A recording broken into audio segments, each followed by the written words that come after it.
are dealing with the practice of a minister that leads to the growth of God's church, right? That's what we're dealing with.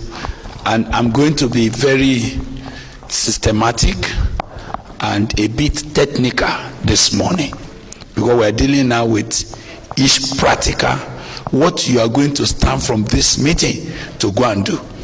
Is that all right? We are not just going to be talking about, I'm not just exhorting you. We spent the whole of yesterday doing that. But this morning, we want to start dealing with what must you go from here. Practical action that will lead to the growth of God's church under your hand. Biblical practice that will enhance the growth of God's church under your hand. That's what we're looking for. Now, the first point, which is very, very basic and critical, is you. You are the first key to the growth of the church.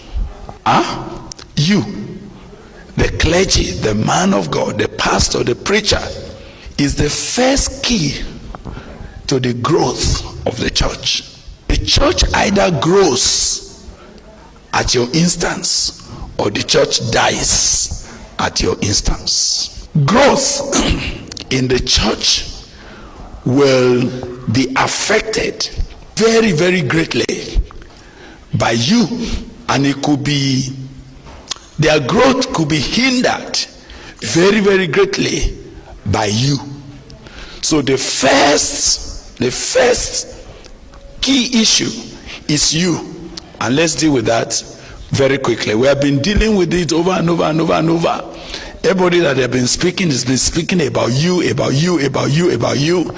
and I just want to note that as the first issue. Then I'll go over it. Then I'll go and continue my business. Is that all right?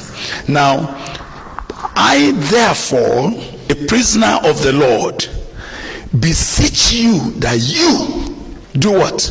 Walk worthy of your vocation.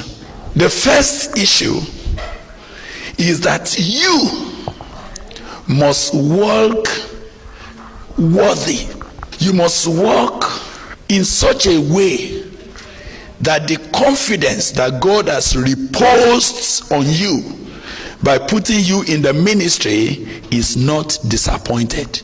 Don't disappoint the trusts that God has placed upon you to bring you into the ministry.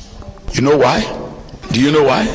Every misbehavior in the life of a preacher has a multiplier effect on the people that hear him.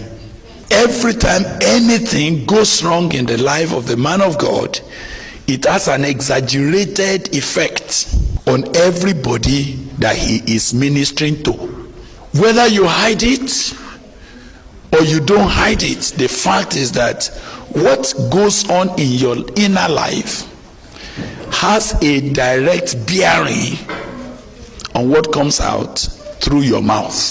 So the first critical issue about growth is your growth. Oh my God, am I making sense?